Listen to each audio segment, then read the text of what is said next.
Cette conférence d'aujourd'hui donc va porter non pas sur les institutions européennes, mais sur le contenu des traités, c'est-à-dire l'autre versant, le versant programme politique. Merci, monsieur.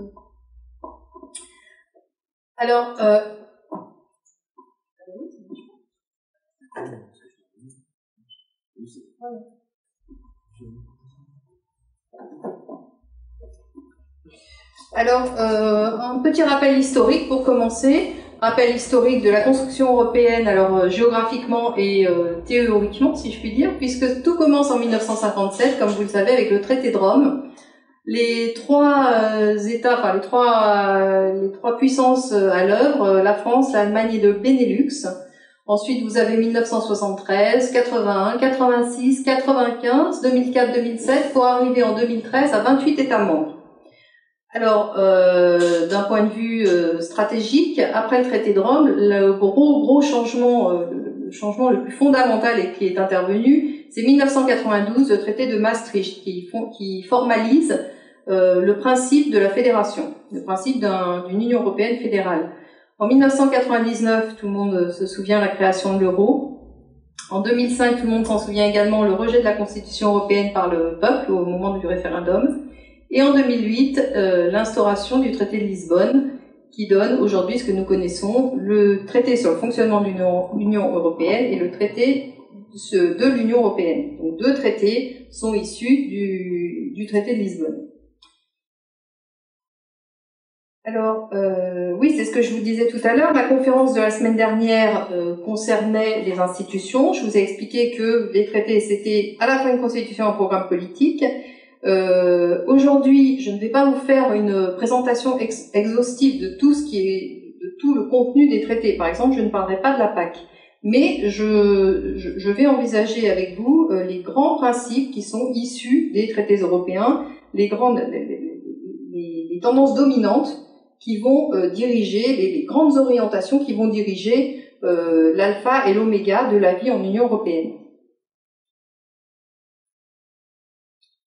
Alors, lorsque j'évoquerai la liberté de circulation des capitaux, mon exposé, vous pouvez lire, ira au-delà des traités européens parce que j'estime absolument nécessaire de positionner les libertés qui sont incluses dans les traités dans le temps et dans l'espace, de façon à comprendre leur filiation, leur origine, l'avant et l'après.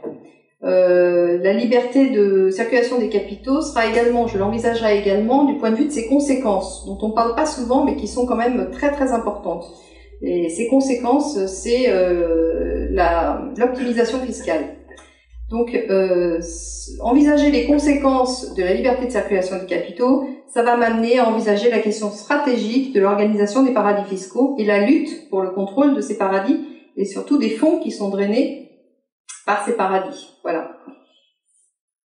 L'acceptation large que je ferai des libertés incluses dans les traités peut paraître comme une digression, mais en réalité, c'est une digression qui est absolument fondamentale pour comprendre le contexte dans lequel ces traités sont intervenus, pour comprendre la filiation, pour comprendre aussi là où ces traités nous amènent, et pour comprendre le monde, finalement, dans lequel on vit réellement. Oui, parce que contexte dans lequel la nouvelle organisation géopolitique, parce que l'Union européenne est une organisation géopolitique, et qui s'inscrit dans un contexte. Voilà. Alors, tout au long de cette conférence, il faut absolument que chacun garde à l'esprit que les traités de libre-échange ont traditionnellement été utilisés par les États-Unis comme une arme d'annexion des États. Alors, je vais vous relire ce que j'avais lu la semaine dernière, puisque c'est quand même très très révélateur. C'est Monsieur Asselineau qui a découvert ça. C'est un rapport du département d'État c'est un rapport fait par un agent secret au département d'État américain le 13 mai 1854, qui dit ceci. Dans le but d'aider les mouvements partisans de l'annexion et du libre-échange au Canada, j'ai versé $5 000 à un rédacteur de journal, $5 000 à un procureur général, $5 000 à un inspecteur général et $15 000 à un député de l'Assemblée du Nouveau-Brunswick. J'ai pris par conséquent les mesures qu'exigeait la situation au Nouveau-Brunswick afin de modérer l'opposition et de tranquilliser l'opinion publique. J'ai réussi à me rendre à un tel endroit avant la fin de la session de l'Assemblée législative du Nouveau-Brunswick et ainsi éviter tout débat sur la proposition de traité de libre-échange à l'étude ou sur toute autre mesure législative néfaste. J'ai déversé plus de 100 000 $ pour convaincre d'éminentes personnalités d'appuyer l'annexion du Canada par les États-Unis, ou sinon le libre-échange avec les États-Unis. Mais cette somme n'est rien en comparaison des privilèges qui vont être obtenus de façon permanente et du pouvoir et de l'influence que cela donnera à jamais à notre confédération. Alors, est-ce que ceci vous rappelle quelque chose? Il me semble qu'actuellement, il y a des traités également de libre-échange en négociation dont on n'entend pas tellement plus parler que les habitants du Nouveau-Brunswick ont entendu parler du traité de libre-échange qui était en train de se négocier dans leur dos. Donc en fait, les États-Unis, traditionnellement, utilisent les traités de libre-échange et la corruption, puisque la corruption est partie prenante, si je puis dire, des traités de libre-échange américains, comme arme d'annexion des États. Et la deuxième arme que les États-Unis utilisent pour annexer les États, évidemment, tout le monde le sait, c'est l'arme militaire. C'est la défense, c'est les bases militaires de l'Amérique, enfin les bases militaires américaines partout dans le monde, et c'est évidemment le satellite qui est l'OTAN, qui est un satellite de la défense américaine. Donc il faut garder ces deux grands principes à l'esprit pendant toute la durée de la conférence, de façon à garder une ligne directrice dans ce que vous allez entendre. Alors, cette conférence aujourd'hui va se faire en 3 parties. La première partie, je vous propose de parler de la liberté de circulation que j'ai appelée professionnelle, qui est une liberté de circulation à l'intérieur de l'Union européenne et qui concerne les deux côtés professionnels, c'est-à-dire le côté des travailleurs, liberté de circulation des travailleurs, et le côté des employeurs, avec la liberté d'établissement. La deuxième partie sera consacrée évidemment à la liberté de circulation des marchandises et des services. La troisième partie sera consacrée à la liberté de circulation des capitaux, qui est mondiale. Et la dernière partie concernera la dépendance militaire de l'OTAN, de l'Union européenne à l'OTAN, donc aux États-Unis. Alors on va tout de suite commencer par la première partie qui concerne la liberté de circulation professionnelle à l'intérieur de l'Union européenne et en particulier la liberté de la liberté de circulation des travailleurs. Alors la liberté de circulation des travailleurs, c'est l'article 45 du traité sur le fonctionnement de l'Union européenne. Je vous le lis pour que vous l'ayez en tête. Donc la libre circulation des travailleurs est assurée à l'intérieur de l'Union. Elle implique l'abolition de toute discrimination fondée sur la nationalité en ce qui concerne l'emploi, la rémunération et les autres conditions de travail. Donc dans les autres conditions de travail figure la protection sociale. Alors, ce principe-là génère qu'un travailleur qualifié, letton, tchèque ou croate, va pouvoir, pour un salaire 10 fois supérieur à celui escompté dans son pays, mais bien inférieur à celui traditionnellement en vigueur dans le pays d'Europe de l'Ouest dans lequel il envisage de s'installer, vendre son travail, donc ce qui crée en fait une affluence de demande d'emploi dans les pays d'Europe de l'Ouest, en particulier en provenance des pays d'Europe de l'Est, une affluence d'emploi qui déséquilibre le marché de l'offre et de l'emploi. Et ça crée aussi, c'est comme ça d'ailleurs que fonctionnent les compagnies aériennes. Je vous rappelle, les compagnies aériennes low cost, pardon. Je vous rappelle que dans le rapport Attali de 2008, Monsieur Attali préconisait qu'il fallait le développement très important du low cost, qui était qualifié à l'occasion de puissant levier de croissance. Voilà. Donc pour Monsieur Attali, le puissant levier de croissance, c'est le transport aérien low cost, où les gens sont bradés finalement, la force de travail est bradée. Alors, un pas plus loin, la libre circulation des travailleurs à l'intérieur de l'Union européenne, c'est ce que tout le monde appelle les travailleurs détachés. Ça n'a pas duré longtemps. Ça ne marche plus. Allô? Bon, tant pis, je vais passer le micro, hein, si vous voulez vous rapprocher. Donc, les travailleurs détachés, en fait, c'est une directive qui date de 1996 et qui a été modifiée, enfin, qui a été améliorée, si je puis dire, par une nouvelle directive dont tout le monde a entendu parler en 2014, qui a fait pas mal de bruit. La directive de 2014 ne fait rien d'autre que renforcer les contrôles et les possibilités de contrôle, parce qu'il y avait effectivement de grosses carences de ce côté-là. Alors, la directive de 96 explicite 3 cas dans lesquels un travailleur peut conserver son contrat de travail et ses conditions de protection sociale de son pays d'origine en partant travailler dans un pays tiers qui appartient à l'Union européenne.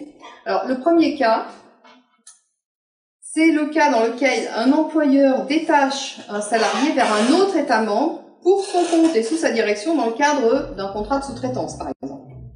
Ça, c'est le premier cas de figure. Le deuxième cas, c'est le détachement à l'intérieur d'un groupe. Vous avez un groupe, une entreprise du groupe détache un de ses salariés dans une entreprise d'un autre du même groupe, mais située dans un autre État membre.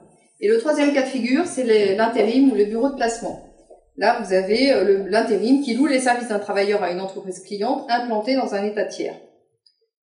Alors, ce système de travailleurs détachés permet de conserver les prestations, ça concerne d'abord des prestations de services temporaires, et ça permet, vous l'avez compris, de conserver les conditions de travail du pays d'origine alors que le service est exploité. Le service, la prestation de service est faite dans un pays tiers, en général, dans lequel les conditions de travail sont plus chères. Alors, on va aller encore un pas plus loin, parce que la liberté de circulation des travailleurs, ça ne s'arrête pas là. Vous vous souvenez sans doute de la directive Bolkestein, qui date de 2006 et qui a été transposée en 2009. Cette directive avait renoncé, vu la levée de bouclier que ça avait entraîné, avait renoncé à imposer de façon générale le principe dit de l'état d'origine. Le principe de l'état d'origine, ça veut dire d'une façon générale conserver toutes les conditions de travail de l'état d'origine pour un salarié ou un travailleur qui exerce dans un autre État membre. Alors, il y a eu une telle levée de bouclier que la directive service a renoncé à introduire ce principe en 2006. Toutefois, et je voudrais que vous rappeliez à cette occasion la différence entre le règlement et la directive. Vous vous souvenez ce que je vous ai expliqué la semaine dernière. Une directive doit être transposée dans les États membres pour s'appliquer, alors qu'un règlement, qui se prend dans les mêmes conditions législatives que la directive, lui, est directement applicable dans les États membres sans aucune intervention des puissances législatives de chaque État. Alors, la directive service, donc, qui devait être transposée pour 2009, datait de 2006. Et en 2008, dans les mêmes conditions législatives, est intervenu un règlement dont personne n'a jamais entendu parler, du 17 juin 2008, qui concerne la loi applicable aux obligations contractuelles en matière civile et commerciale. Alors, ce règlement reprend le principe abandonné par la directive service, suite au rejet des peuples, comme je vous l'ai expliqué, mais en beaucoup plus, en plus grave. Parce que la loi désignée par le présent règlement s'applique même si cette loi n'est pas celle d'un État membre. Donc, en réalité, il reprend le principe dit de l'État d'origine, mais non pas à l'intérieur des frontières de l'Union européenne, mais mondialement. Voilà. Donc le principe de l'état d'origine chassé par la porte de la directive service est revenu par la fenêtre du règlement de 2008. Alors ce règlement indique expressément, je vous le lis, que le contrat individuel de travail est concerné par la liberté de choix de la loi applicable, tout en précisant que ce choix ne peut pas avoir pour conséquence de priver le travailleur de la protection que lui assurerait la loi, alors soit de son état d'origine, là où il exécute habituellement son travail, soit du pays dans lequel est situé son employeur, soit du pays dans lequel les circonstances du contrat présentent un lien encore plus étroit que les deux pays précédents. Donc, le principe est aggravé, puisque là, c'est le principe dit d'état d'origine, mais mondial, avec une limitation dans son application, puisque ça interdit quand même une protection sociale inférieure à ce que le salarié ou ce que le travailleur aurait obtenu s'il était travaillé dans son état d'origine, dans l'état de son employeur ou un état encore plus proche. Alors, un état encore plus proche, je ne sais pas trop, mais j'imagine que quelqu'un qui serait détaché de façon 6 mois de l'année, par exemple, dans un pays tiers pour fabriquer un pont ou quelque chose comme ça, ça serait l'état en question serait l'état en question de la protection sociale serait l'état où il exerce son activité de fabrication de ponts. C'est un exemple, hein, il vaut ce qu'il vaut. Alors, le contrat de travail individuel, en conclusion, ce que veut dire ce règlement concrètement, c'est qu'un travailleur chinois pourra venir travailler en France en conservant ses conditions de travail chinoises. Voilà, c'est ça que ça veut dire. Je vous dis, il faut le rappeler quand même, ce règlement, personne n'en a jamais entendu parler. Tout le monde a entendu parler de la directive service qui a fait grand bruit, mais par contre, le règlement, ça, j'ai encore jamais entendu personne qui m'en parlait. Alors maintenant, on arrive à la deuxième... je m'arrête là pour ce qui est de l'examen du cas de la liberté de circulation des travailleurs, et je vais passer à la liberté d'établissement. Alors, liberté d'établissement, c'est l'entreprise. C'est-à-dire, finalement, on se met pas du côté du salarié, on se place du côté de l'employeur. l'employeur est habilité dans tous les États membres à s'installer comme il le veut. Effectivement, là je suis un peu en retard. Voilà, on y est. Alors la liberté d'établissement, les articles 49 à 55 du traité sur le fonctionnement de l'Union européenne sont concernés, et je vais vous lire l'article 49 pour fixer les choses. Dans le cadre des dispositions ci-après, les restrictions à la liberté d'établissement d'un ressortissant d'un État membre dans le territoire d'un autre État membre sont interdites. Cette interdiction s'étend également aux restrictions et à la création d'agences, de succursales ou de filiales par les ressortissants d'un État membre établis sur le territoire d'un État membre. La liberté d'établissement comporte l'accès aux activités non salariées et leur exercice, ainsi que la constitution et la gestion d'entreprises, et notamment de sociétés au sens de l'article 54, deuxième alinéa, dans les conditions définies par la législation du pays d'établissement pour ses propres ressortissants, sous réserve des dispositions du chapitre relatif aux capitaux. Alors, cette liberté d'établissement, elle suppose deux choses. Elle suppose premièrement la reconnaissance des diplômes, puisque pas de liberté d'établissement si un État... ça s'appelle des barrières non tarifaires, c'est les barrières réglementaires qui interdisent finalement à un diplômé d'un État d'aller s'installer pour pratiquer sa science dans un autre État qui ne reconnaît pas les diplômes. Donc ça suppose premièrement la reconnaissance des diplômes.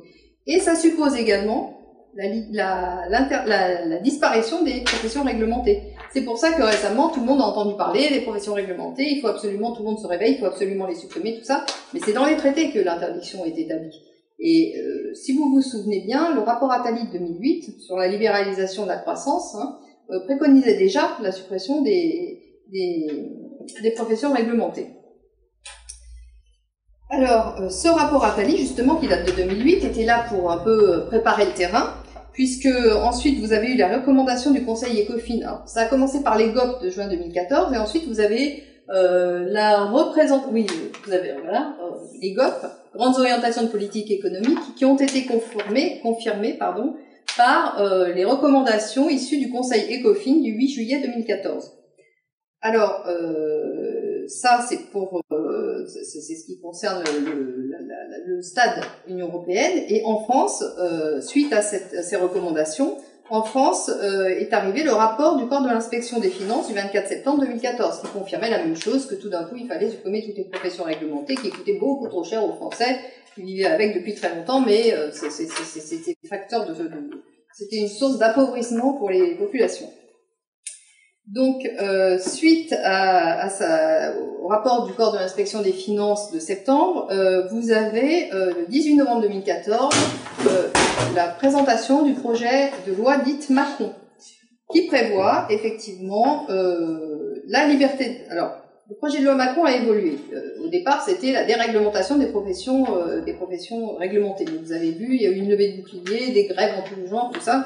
Donc, finalement, ils sont revenus en arrière. Et ce qui reste actuellement, la loi n'est pas encore votée, ça peut encore changer, mais ce qui reste actuellement, c'est la possible réunion des professions juridiques et comptables dans la même structure juridique. Alors ça a l'air de rien, mais c'est quand même très grave, parce que c'est exactement ce qui existe aux États-Unis. C'est exactement très favorable aux conflits d'intérêts et aux abus de position dominante, puisque c'est favorable aux grands groupes anglo-saxons, vous connaissez les Big Four, qui sont déjà préformatés dans ce sens. C'est donc la disparition programmée des structures françaises qui sont viables. Parce que les petites structures seront amenées à disparaître et les grandes structures, celles qui sont intéressantes, seront rachetées très probablement par ces grandes structures américaines qui fonctionnent comme ça depuis fort longtemps. Alors, le projet de loi Macron, qui est revenu quand même sur une partie de la déréglementation des professions, instaure une liberté d'installation contrôlée pour les notaires, les huissiers et commissaires-priseurs, en instituant une carte des régions pour l'installation, c'est-à-dire finalement la création d'un nouveau numerus clausus pour des professions qui en ont déjà, mais numerus clausus par région. Alors si vous vous souvenez de la conférence de la semaine dernière, ça fait un peu écho à la volonté de régionalisation et de suppression des États-nations. Tout ça, ça va ensemble en fait. Alors, la liberté d'établissement, dans les grandes lignes, c'est ça, mais il faut absolument que vous sachiez que c'est aussi autre chose, puisque l'article 54 du traité sur le fonctionnement de l'Union européenne, je vous le lis, très important, dispose ceci. Les sociétés constituées en conformité de la législation d'un État membre et ayant leur siège statutaire, leur administration centrale ou leur principal établissement à l'intérieur de l'Union sont assimilées, pour l'application des dispositions du présent chapitre, aux personnes physiques ressortissantes des États membres. Par société, on entend les sociétés de droit civil ou commercial, y compris les sociétés coopératives et les autres personnes morales relevant du droit public ou privé, à l'exception des sociétés qui ne poursuivent pas de but lucratif. Alors, la signification réelle de cet article est très importante. La signification réelle, ça veut dire la suppression à terme de tout le droit électoral français. Parce que cet article a l'air de rien, il concerne qu'une liberté limitée qui a l'air d'être la liberté d'établissement. Mais en réalité, à partir du moment où vous assimilez une personne morale à but lucratif à une personne physique, ça veut dire que les personnes morales sont habilitées à financer, au même titre que les personnes physiques, les partis politiques. Donc ça, c'est l'assimilation du droit américain dans l'ancien droit continental qui avait essayé de réguler toutes ces dérives financiaristes. Plus inquiétant encore, cet article-là assimile, en assimilant une personne morale à but lucratif à une personne physique, ça laisse entendre que finalement la personne physique serait une personne morale à but lucratif comme une autre. Et ça, c'est très grave parce que ça induit une proximité entre deux éléments qui n'ont rien à voir, strictement rien à voir. Une personne morale, c'est une organisation sociétale. Une personne physique, c'est tout à fait autre chose. Hein. Donc, une personne physique, c'est la porte ouverte à la marchandisation du corps humain, de ses produits, de ses composantes, et ça nous amène, nous, directement vers le transhumanisme.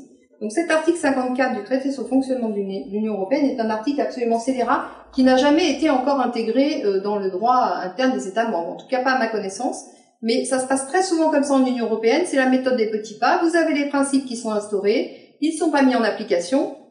D'ailleurs, je peux vous donner un autre exemple de ce mode de fonctionnement naturel de l'Union européenne, c'est que dès le traité de Rome en 1957, vous aviez le principe de la liberté de circulation mondiale des capitaux. Mais ce principe était écrit, mais n'était pas effectif.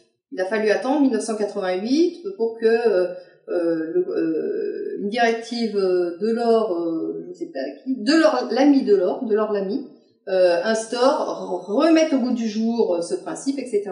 Donc c'est la méthode qui est pratiquée depuis toujours en Union européenne. Vous avez l'instauration des principes, le temps qui passe, on habitue plus ou moins les gens, et puis un jour, d'une façon ou d'une autre, sous forme de directive, de règlement ou de décision de cour de justice, tout d'un coup, on découvre que ces principes qui étaient écrits depuis fort longtemps doivent être mis en application, en vertu du droit de l'Union européenne.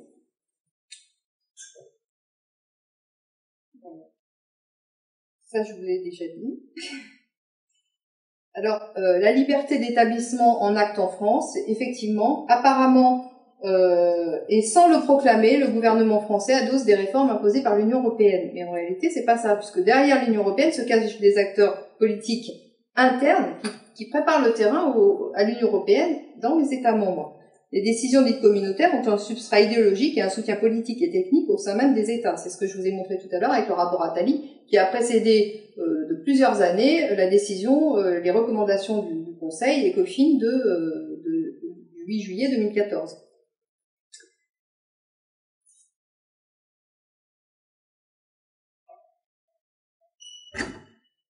Alors la liberté... Confissant, c'est ici. Pardon ? Confissant. Ah oui, apparemment, ça a l'air d'être ici. Alors,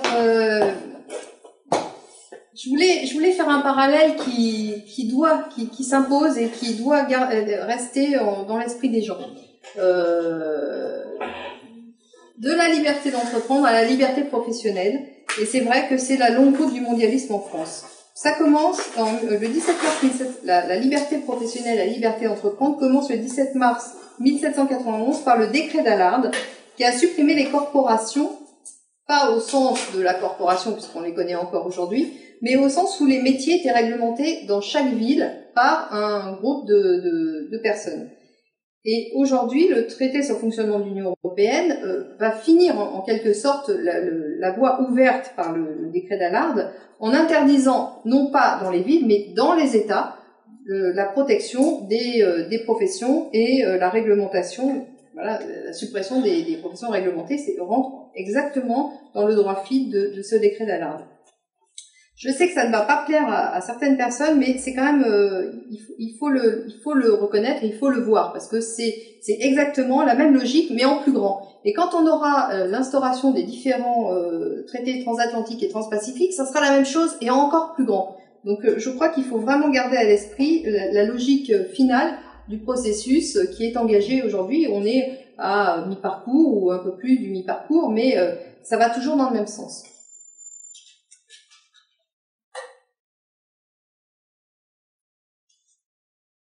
Alors, en conclusion sur la liberté de circulation professionnelle à l'intérieur de l'Union européenne, eh bien, on l'a vu, enfin depuis le début, c'est sûr, c'est la course à l'abaissement structurel des salaires et à l'augmentation mécanique de la demande par rapport à l'offre.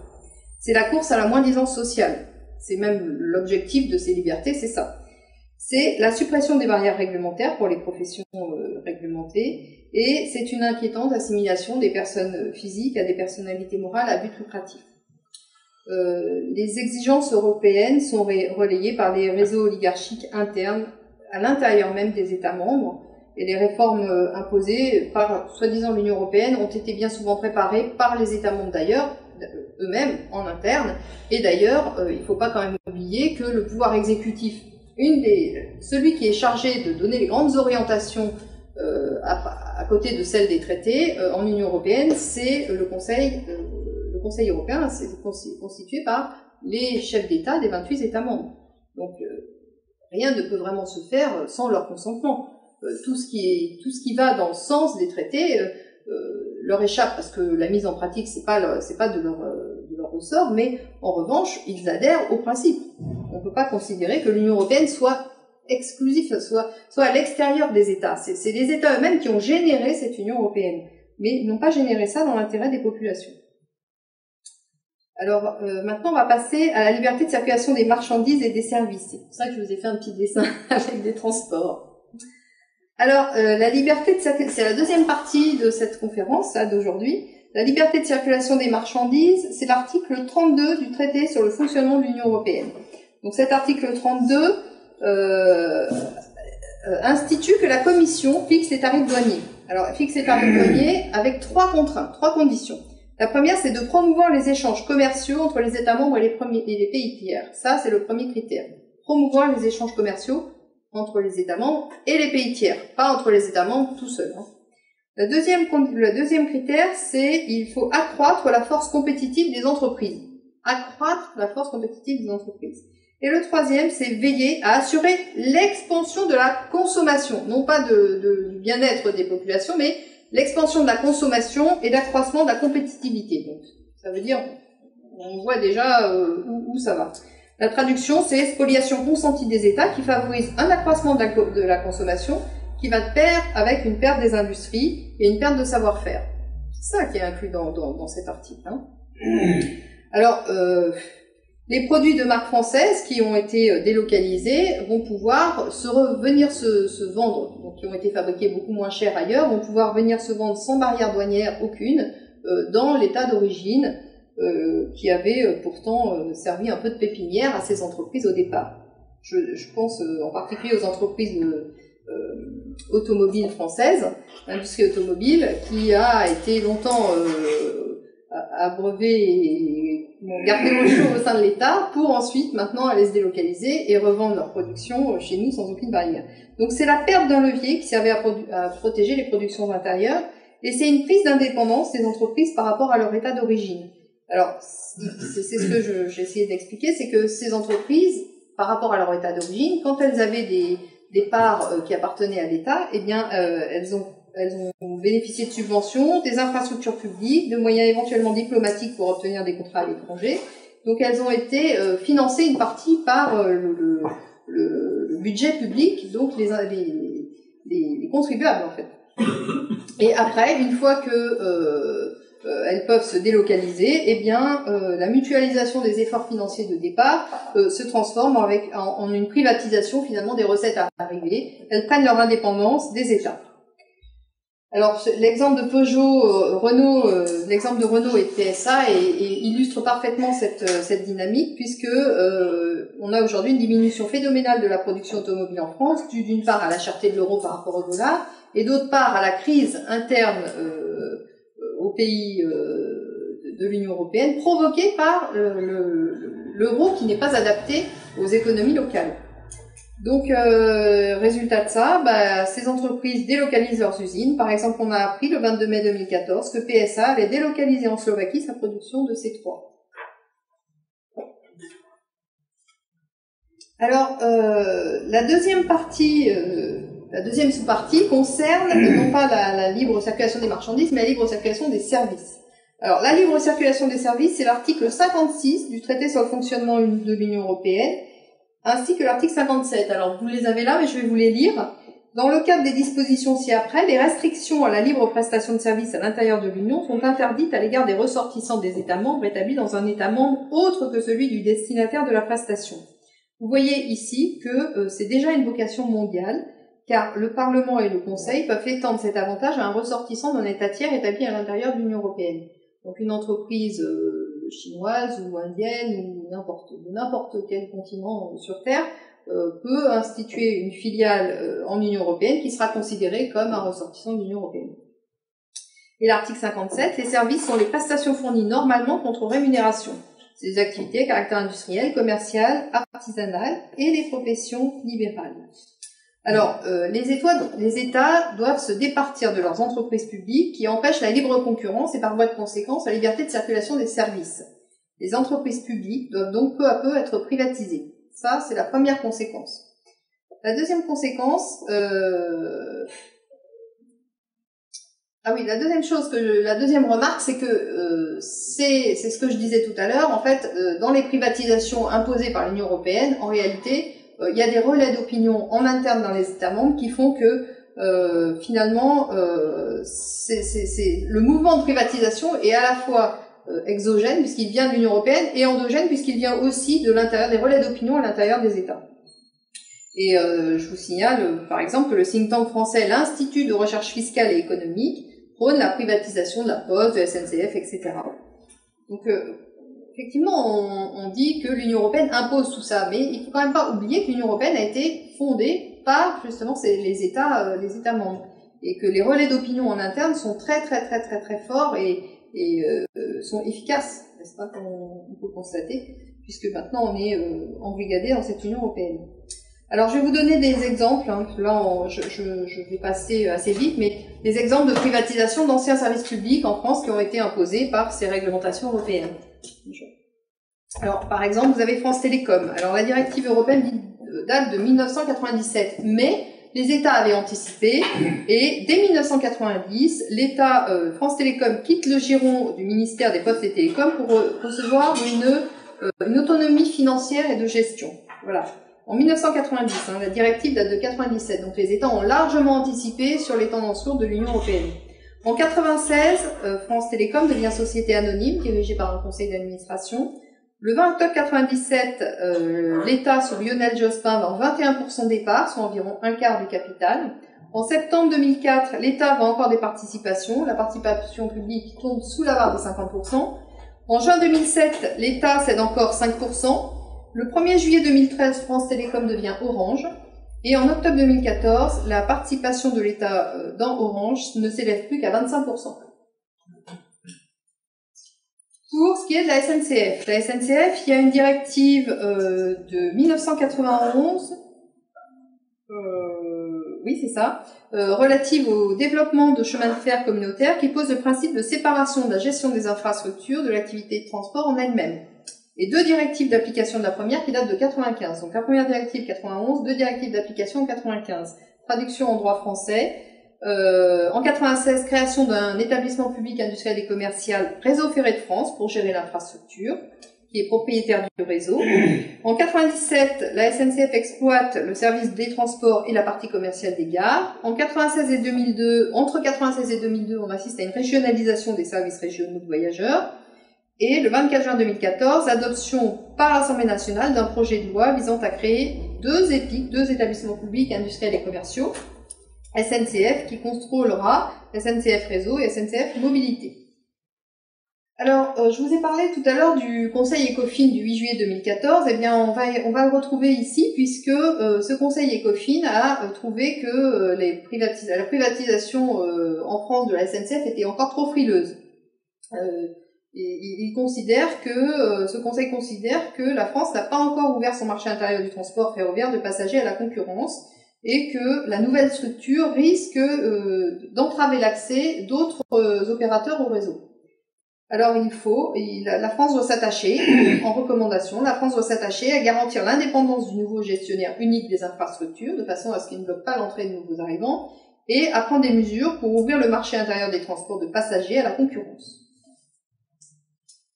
Alors la libéralisation du marché de l'énergie, cette libéralisation est préconisée par deux directives du même jour, une du 26 juin 2003 concernant le marché intérieur de l'électricité et le marché intérieur du gaz. La conséquence, concernant le gaz, la conséquence en France de ces directives, c'est l'ouverture les banques deviennent autorisées à fournir du gaz en France. Alors, une banque qui fournit du gaz, c'est pas elle qui va installer toutes les infrastructures et qui va fournir un service de gaz. La banque qui fournit du gaz, elle ne fait qu'une chose, c'est spéculer sur les tarifs du gaz qui seront fournis aux utilisateurs. Donc ça ne va pas dans le sens de l'abaissement des tarifs, ni dans le sens de l'intérêt du contribuable et surtout du citoyen. Alors, je vous cite le premier arrêté 2007 qui autorise la BNP, arrêté 2010 JP Morgan, arrêté 2010 encore Goldman Sachs, arrêté 2010 Deutsche Bank, et enfin, septembre 2010, la Société Générale est à son tour autorisée à spéculer sur le marché du gaz.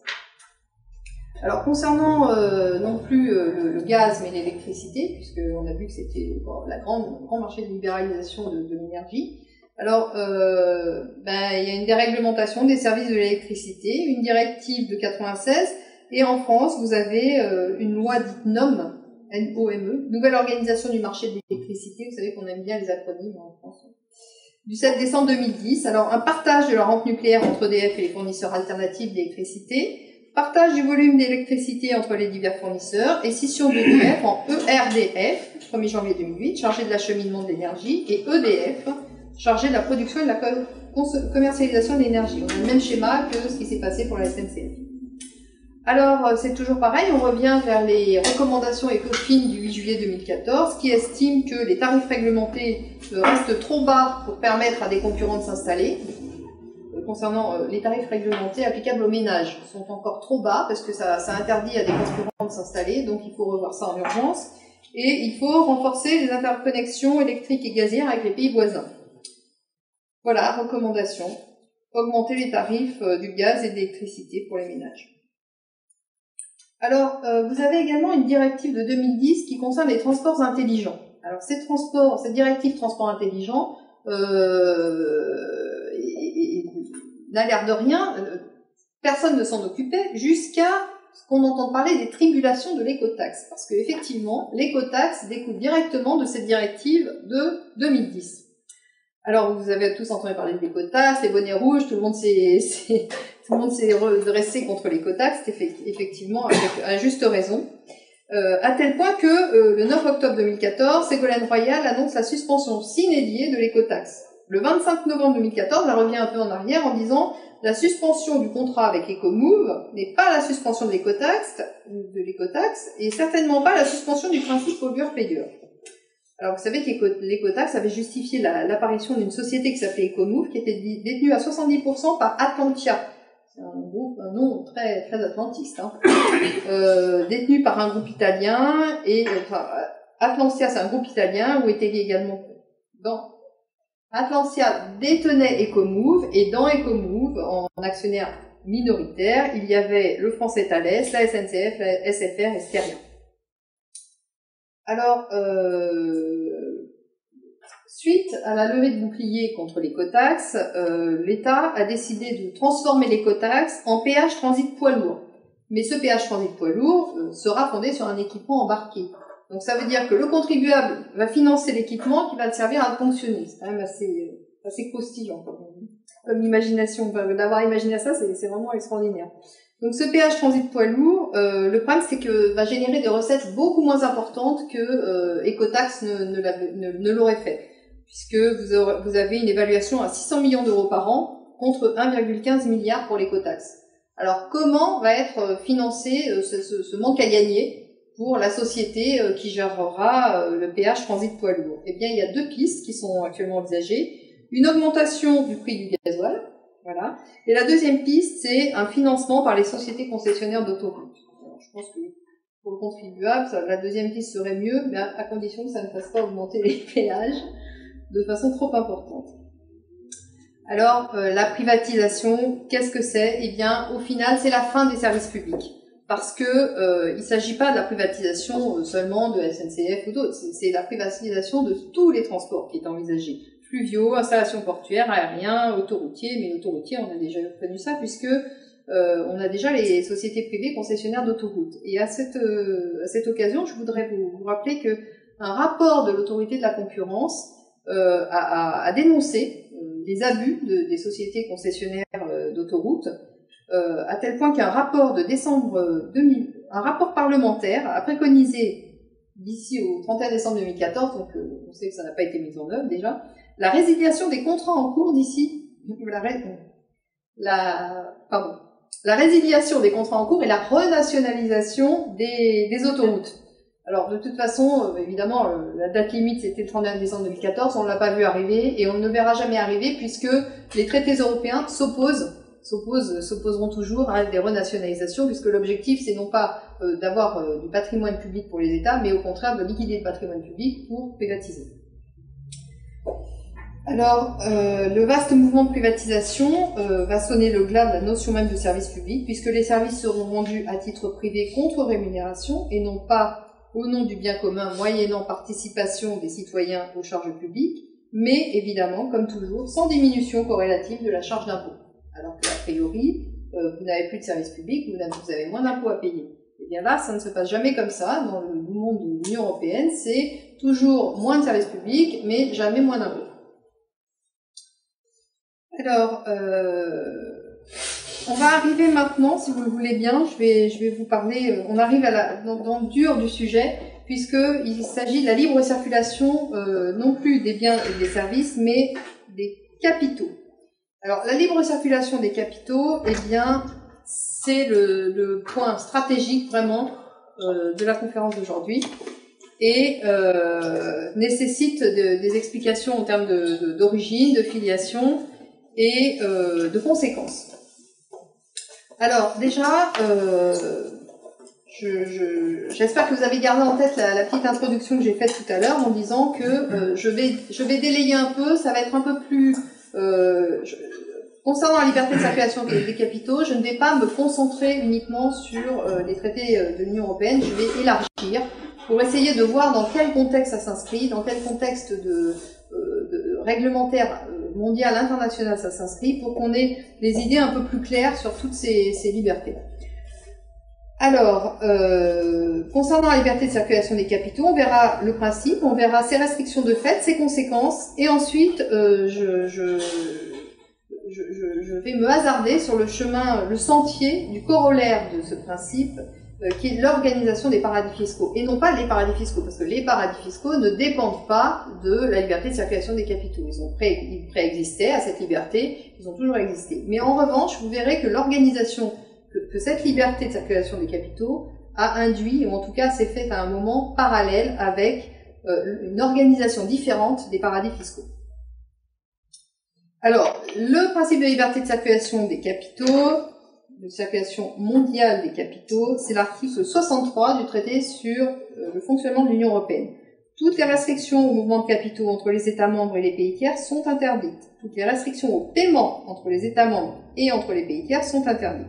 Donc c'est pas, on est bien d'accord, il ne s'agit pas d'une liberté à l'intérieur des frontières de l'Union européenne. C'est poreux, les frontières de l'Union européenne sont poreuses, elles doivent laisser passer tous les mouvements de capitaux et les mouvements financiers en provenance et en direction du monde entier. Alors, je voudrais revenir là, c'est un peu une incidente, mais je vais revenir un peu sur l'origine et la filiation de toutes ces libertés, les libertés de circulation du commerce et des capitaux. Alors, on a le début, vraiment le début, c'est 1947 avec les accords du GATT, qui mettent en place la matrice d'un commerce international conforme au libre-échange. Ensuite, vous avez le traité de Rome, hein, parce que la libre circulation des capitaux, je vous l'ai dit tout à l'heure, par exemple, pour prendre cette liberté par exemple, était inscrite dès 1957 dans le traité de Rome.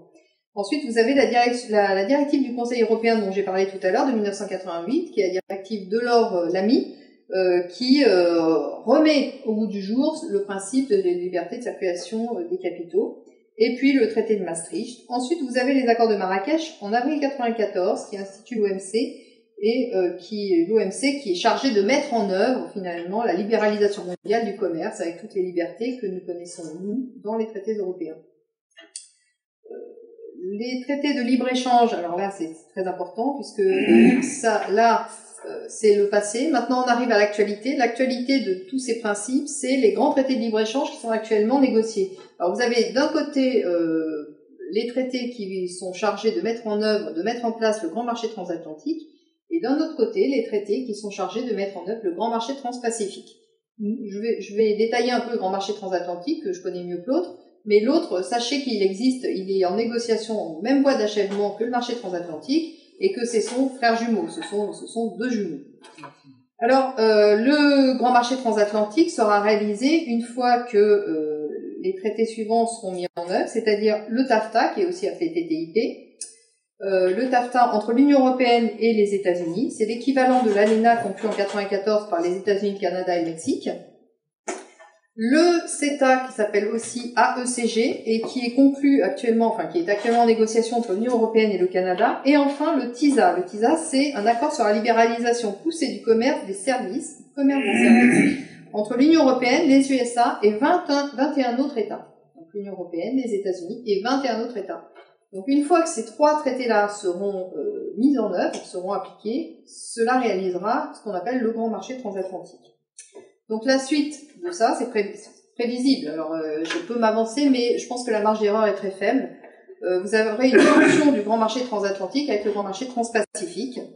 Et si les gens qui sont à l'origine de tous ces traités de libre-échange suivent la même méthode que celle qui a été appliquée pour l'Union européenne et qui a commencé avec le CECA, qui était un traité relativement anodin, eh bien, la jonction des deux grands marchés se réalisera finalement le gouvernement mondial, qui finalement sera la mise en pratique, la mise en œuvre du nouvel ordre mondial dont tout le monde entend parler. Voilà. Mais pour ça, il faut déjà que les traités soient négociés, que les deux grands marchés fassent leur jonction et qu'ils instituent un nouveau traité qui crée des institutions, etc., comme on a connu en Union européenne. Mais enfin, je veux dire, je me permets de faire le parallèle parce que ça paraît presque naturel. Je veux dire, la tendance est lourde. Voilà. Alors, interdiction. Alors, la liberté de circulation des capitaux, c'est d'abord et avant tout l'interdiction des obstacles aux investissements. Alors, en Union européenne, l'interdiction des obstacles aux investissements, donc qui découle de cette liberté des traités européens. Alors, se décline en France. Les conséquences en France, vous les voyez, sont les suivantes. Entre 2001 et 2003, J'aime plus est tombé dans le giron américain. Et c'est surtout ces brevets qui intéressaient les Américains. En 2003, le groupe Péchinet a été racheté par Alcan, lui-même racheté en 2007. En août 2012, vous avez un Chinois qui rachète Château-Gevrey-Chambertin. En novembre-décembre 2014, cession du pôle énergie d'Alstom. Alors là, j'insiste beaucoup. La cession du pôle énergie d'Alstom, on n'a pas encore tout vu puisque maintenant, le pôle énergie d'Alstom avait une filiale très importante qui s'appelle, je ne connais pas son nom, la filiale satellite Tracking System. Cette filiale, c'est une activité hautement stratégique qui est spécialisée dans le repérage des satellites. Et cette filiale intéresse beaucoup les Américains. Donc la question maintenant va se centrer sur le fait de savoir si cette filiale tombe de facto sous le contrôle de General Electric ou s'il y aura s'il peut y avoir des négociations pour faire échapper cette filiale. Mais à mon avis, General Electric visait notamment cette filiale. Donc, on verra, on va attendre la suite. Décembre 2014, vous avez tous entendu parler de l'aéroport Toulouse-Blagnac qui est passé sous contrôle sino-canadien. Et la loi dite Macron, là du début 2015, qui a été présentée fin de l'année 2014, préconise l'ouverture du capital des aéroports de Nice et de Lyon aux investisseurs privés étrangers. Vous savez qu'aujourd'hui, ces deux aéroports sont détenus à 60% par l'État. Vous avez également en 2015 une petite nouvelle, c'est concernant l'industrie de défense terrestre, est envisagé ce qui s'appelle l'opération Kant. Alors cette opération Kant, en réalité, c'est le mariage en cours entre le français Nexter et l'allemand Krauss Maffei Wegmann pour donner une entreprise qui temporairement devrait s'appeler Newco. Alors on ne sait pas pourquoi le mariage entre un allemand et un français, ça donne un nom américain, ça donne un nom anglais. Et ça, c'est prévu dans le projet de loi Macron. Alors, vous avez aussi, comme interdiction des obstacles aux investissements, vous avez aussi tous les rachats d'actifs français par le Qatar. Alors, bon, vous avez l'inventaire à l'après-vert, mais je voulais insister sur le fait que ces actifs français rachetés par le Qatar ont été très, très, très largement favorisés par une convention fiscale bilatérale qui a été signée en 2008 par Sarkozy avec ses amis du Qatar et qui exonère quasiment de tout impôt les possessions patrimoniales, les possessions d'actifs immobiliers qataris en France. Voilà. Des actifs français détenus par des Qataris. Voilà. Je vous signale quand même que cette convention, qui date de 2008, n'a jamais été dénoncée par la France. C'est-à-dire que Sarkozy est parti, mais le gouvernement d'après ne s'est pas précipité pour aller dénoncer cette convention scélérate. Alors, les conséquences de l'interdiction des obstacles aux investissements, eh bien, c'est une interdiction faite aux États de localiser sur leur territoire la richesse produite. Vous avez par exemple en 2005 la Cour de justice des communautés européennes, à l'époque elle s'appelait comme ça, qui a condamné le système du crédit d'impôt recherche français en tant qu'il était réservé aux seules opérations de recherche réalisées en France. Vous avez une incitation parallèle, évidemment, avec la liberté d'établissement, faite aux entreprises de localiser leur production. Donc, les États n'ont plus le droit de localiser sur leur territoire la production de richesse, mais les entreprises, elles, sont incitées à localiser, selon leur vouloir, leur volonté, là où elles veulent, leur production.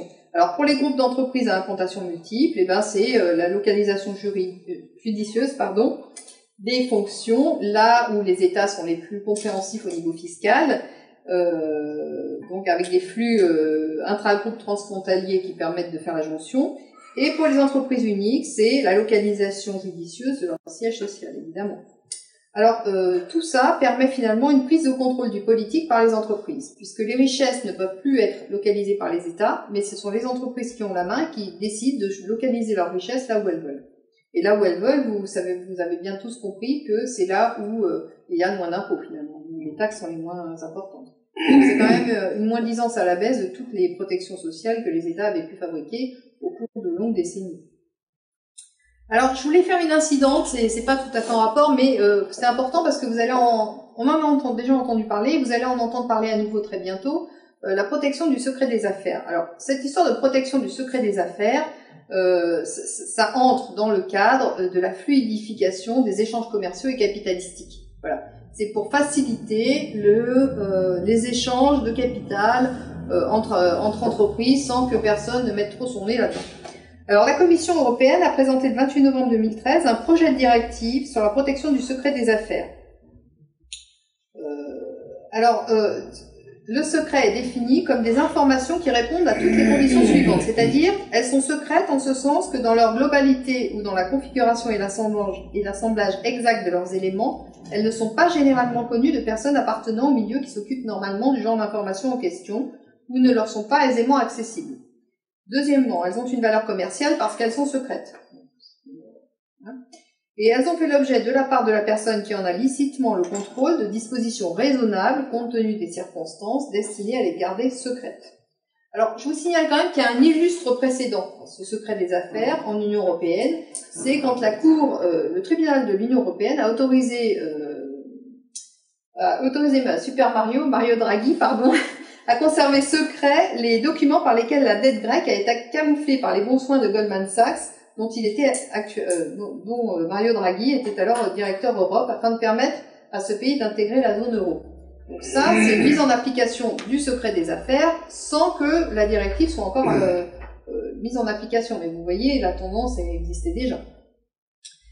Alors, le secret des affaires en France existe aussi, puisque vous savez que dans le projet de loi Macron, des parlementaires s'étaient mis en tête, toujours pour devancer les directives et pour faire du zèle, de prévoir de protéger le secret dit des affaires. Alors, je vous signale que c'était quand même pas rien, puisque c'était puni de 3 ans d'emprisonnement, 375 000 € d'amende, doublé en cas d'atteinte aux intérêts économiques essentiels de la France. Entre parenthèses, cette atteinte aux intérêts économiques supérieurs de la France dans les traités européens n'existe pas. Donc ça, cette disposition aurait très probablement été retoquée par les instances européennes.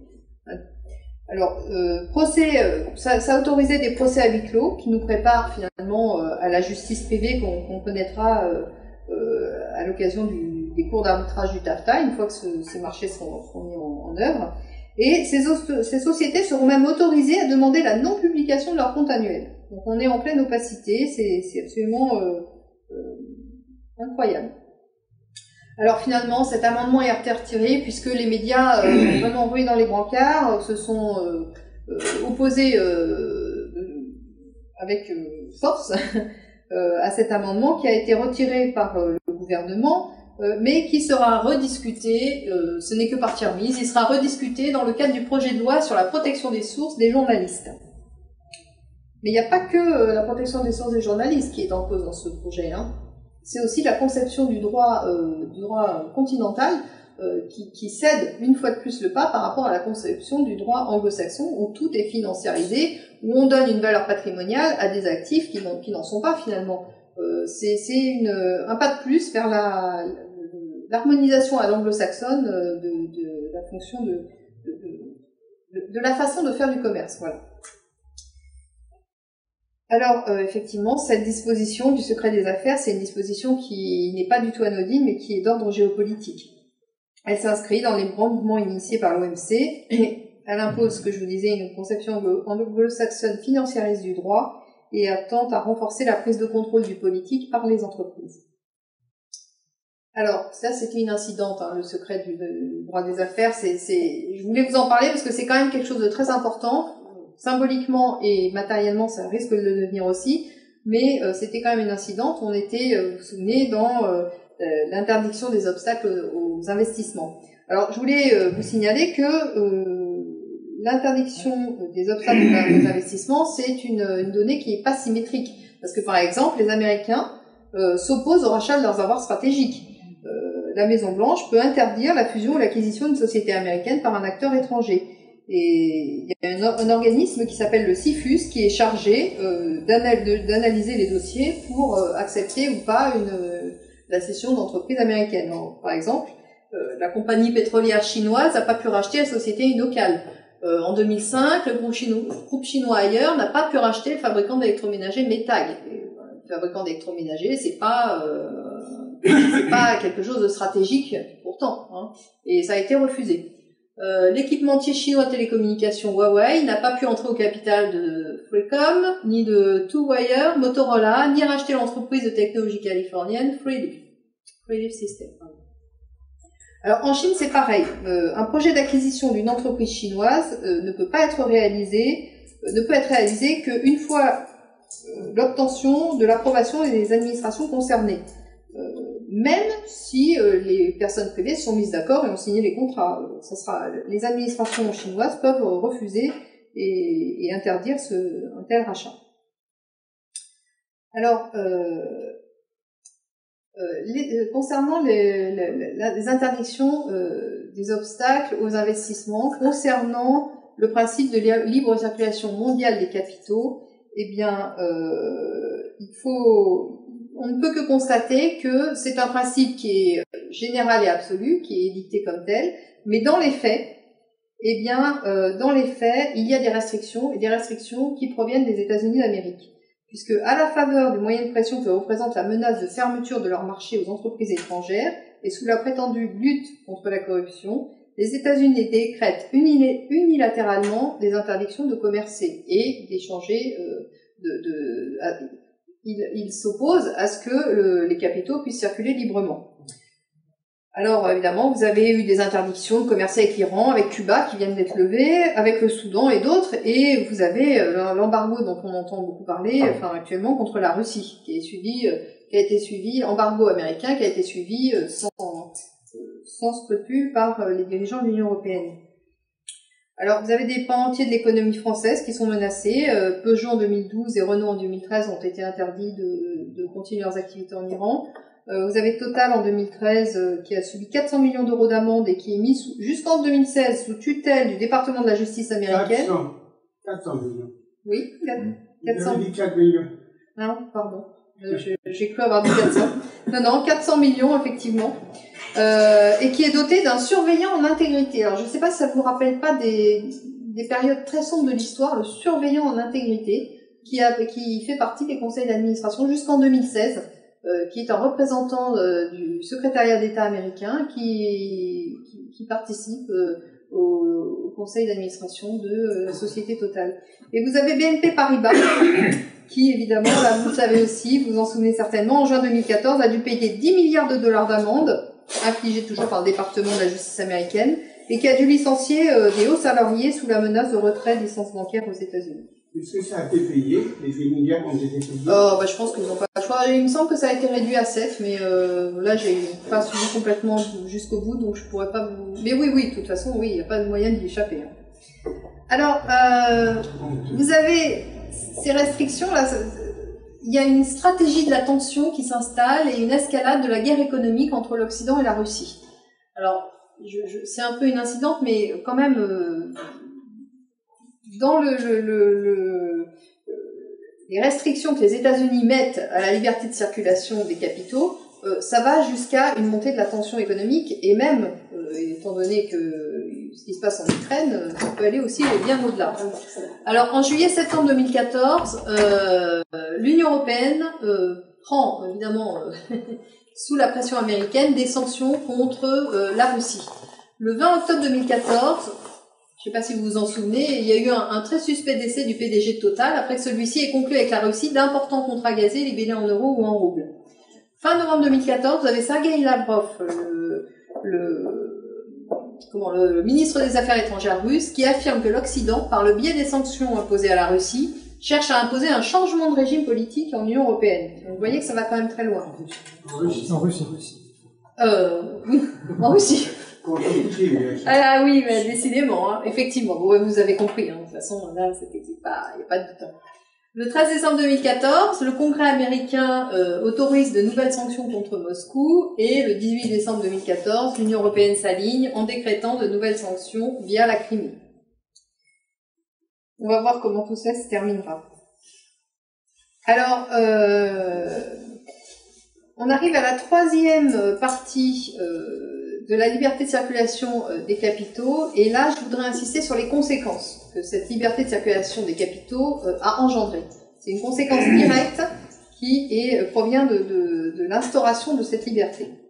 Eh bien, c'est l'optimisation fiscale. L'optimisation fiscale, elle provient de la mise en concurrence fiscale des États par les entreprises. Je vous ai expliqué que les entreprises s'installaient, soit leur siège social, soit des filiales, dans les États qui étaient le plus conciliants en matière d'impôts. Voilà. Alors, cette optimisation fiscale, oui, je voudrais un peu revenir sur le principe de l'organisation des entreprises en groupe, qui permet aux filiales de localiser les bénéfices dans les pays fiscalement intéressants. Eh bien, parce que vous entendez parler de ça dans les médias, et souvent les gens ne comprennent pas très bien de quoi il s'agit. En fait, la localisation judicieuse d'activités a commencé au début du XXe siècle aux États-Unis d'Amérique grâce à l'organisation politique fédérale de cet État. Donc les entreprises passaient d'un État à l'autre, et comme les États avaient une autonomie de gestion financière, elles avaient pris l'habitude évidemment de s'installer là où les États étaient les moins gourmands en impôts. Cette habitude qui a été prise aux États-Unis par les entreprises commerciales au début du XXe siècle a généré une prise de conscience des pouvoirs des autorités politiques, des États fédérés, qui ont décidé de contrôler ça d'un peu plus près et qui ont appelé ça les prix de transfert. Donc, les prix de transfert, en réalité, c'est une réaction des autorités publiques au flux transfrontalier, transétatique à l'intérieur de l'État fédéral. C'est ça, les prix de transfert. Aujourd'hui, on dit les prix de transfert, ça, les gens imaginent que c'est le diable, mais les prix de transfert, c'est la réaction étatique à la fluidité, au flux des capitaux intra-groupes et interétatiques. C'est ça, les prix de transfert, ce que c'est. Donc on retrouve l'idée selon laquelle l'impérialisme américain s'est développé au moyen de l'expansion du commerce par le biais d'entreprises anonymes. Et cette organisation qui a été mise en œuvre et qui a été testée au début du XXe siècle aux États-Unis d'Amérique est en train de s'implanter dans le monde entier. Et aujourd'hui, on parle de prix de transfert en France. Il y a 50 ans, on n'en avait jamais entendu parler. Voilà. C'est grâce à l'organisation de l'Union européenne qu'on peut commencer à en entendre parler. Quand je dis grâce, c'est à la faveur de... Alors, l'optimisation fiscale, pour revenir à ça, elle opère de deux façons différentes. L'optimisation opère à l'intérieur des États et à l'échelon international. À l'intérieur des États, vous avez tous entendu parler... Oui, c'est ça. À l'intérieur des États, eh bien, vous avez le développement, la multiplication des défiscalisations et autres niches fiscales qui provient de la mise en concurrence directe des États par les entreprises. Et vous avez également la pratique devenue courante des tax rulings. En fait, c'est des rescrits fiscaux qui permettent aux entreprises de négocier avec les autorités fiscales leur implantation future. Et cette pratique, on en a beaucoup entendu parler très récemment à cause de Juncker, au Luxembourg, parce que effectivement, le Luxembourg a l'avantage en plus d'être un paradis fiscal, mais en plus d'être un paradis fiscal, effectivement, il a des impôts très conciliants. Donc les entreprises ont négocié avec Juncker, mais les entreprises, il faut savoir que cette pratique de négociation entre les entreprises et les États, les autorités fiscales des États est en train de devenir monnaie courante partout. Donc il y a une sorte de chantage à l'installation. Les entreprises disent OK, moi je veux bien m'installer, mais si vous me faites vous me dégrevez de tel impôt local, ou si vous me procurez un avantage en termes de transport ou de je ne sais quoi sur tel... Voilà. Donc cette pratique des tax rulings, ça n'existe que parce que les entreprises peuvent choisir leur lieu d'implantation. Voilà. Donc l'optimisation fiscale opère donc à l'intérieur des États, mais elle opère également à l'échelon international, puisqu'à l'échelon international, c'est ce que je vous disais tout à l'heure, les groupes choisissent leur implantation de façon judicieuse, et ça leur permet de localiser les bénéfices là où c'est intéressant. Je vais vous donner par exemple, l'exemple d'Amazon. Quand vous achetez sur Amazon.fr, eh bien le chèque, enfin le prix que vous payez par PayPal ou autre n'est pas encaissé par Amazon France, mais est encaissé par Amazon Luxembourg. Voilà. Et la société Amazon Luxembourg rémunère la société Amazon France pour une prestation de service de logistique finalement, de transport et de stockage. Donc la société Amazon France ne fait quasiment aucun bénéfice. Donc le bénéfice des filiales échappe complètement au budget des États. C'est comme ça que ça fonctionne. C'est ça la localisation fonctionnelle des entreprises, c'est comme ça qu'elle fonctionne. Et donc ça induit quoi? Eh bien ça induit une spécialisation finalement des États, voilà, puisque vous avez des États qui vont se spécialiser par type d'activité. Certains seront fiscalement intéressants pour la recherche et le développement, comme c'est le cas de la France. D'autres seront intéressants sur la logistique parce qu'ils auront fourni tel et tel avantage fiscal ou structurel. Voilà. Alors les acteurs de l'optimisation fiscale, il faut quand même en parler parce que c'est quelque chose de très important. L'optimisation fiscale, elle est très souvent organisée, générée et réfléchie par des acteurs que tout le monde connaît sous le nom de Big Four. Donc il y a Deloitte Touch, il y a Ernst & Young, KPMG, PwC, c'est PricewaterhouseCoopers, qui est un cabinet qui est associé en France avec le cabinet d'avocats Landwell.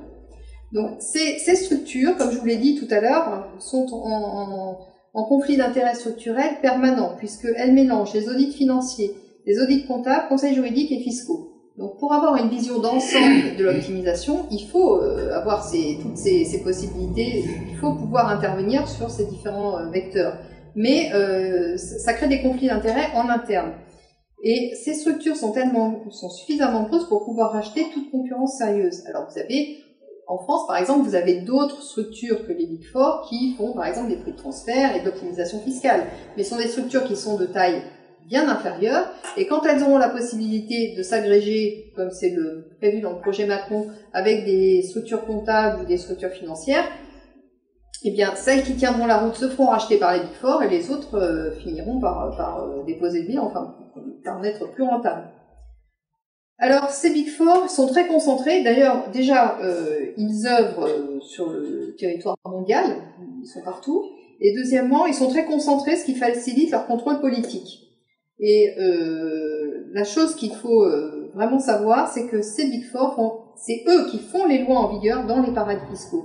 Ils impliquent, ils instituent, ils organisent les limited partnerships et les trusts anonymes qui permettent aux paradis fiscaux de cacher par leur législation interne, puisque on va le voir tout à l'heure, ce sont devenus des États très souvent indépendants, permettent structurellement de garder anonymes les propriétaires des biens figurant dans les entreprises. Et ces paradis fiscaux, eh bien, évidemment, après, sont en concurrence avec les pays à la structure juridique établie, et ce qui a pour conséquence de niveler les normes juridiques dans le sens de l'opacification du business. Voilà. Puisque vous avez les paradis fiscaux qui proposent des structures dans lesquelles les propriétaires sont anonymes, et bien après, ces États-là sont en concurrence avec les autres États, et ça nivelle un petit politique permettant l'appauvrissement financier des États, puisque l'interdiction faite aux États de localiser la richesse produite sur leur territoire, incitation des entreprises à localiser à leur convenance les richesses qu'elles-mêmes produisent, et incitation des entreprises à demander des avantages fiscaux et légaux aux différents États, ce qui a pour conséquence de les appauvrir. La collecte de ces immenses avoirs financiers résultant de l'optimisation fiscale, eh bien, elle part dans les établissements bancaires et financiers situés dans les paradis fiscaux, soit par le biais des dividendes qui ont été versés des dividendes surnuméraires issus de l'optimisation qui ont été versés aux propriétaires, soit directement par les entreprises qui envoient leurs bénéfices via les filiales offshore directement dans les paradis. Donc il faut bien comprendre que l'optimisation fiscale, c'est de façon structurelle un apport considérable d'argent dans les établissements bancaires situés dans les paradis fiscaux. Voilà. Alors, la conséquence en France des libertés économiques de l'Union européenne. Eh bien, en tant qu'entité économique autonome, la France n'existe déjà plus. Les dirigeants français ont pour mission de liquider le patrimoine public, ce qui aura pour effet collatéral, et là on retourne sur la conférence de la semaine dernière, de faciliter le passage à une fédération de régions, n'est-ce pas une fédération d'États, mais une fédération de régions, car un État sans patrimoine est beaucoup plus aisé, beaucoup plus facile à démanteler qu'un État puissant.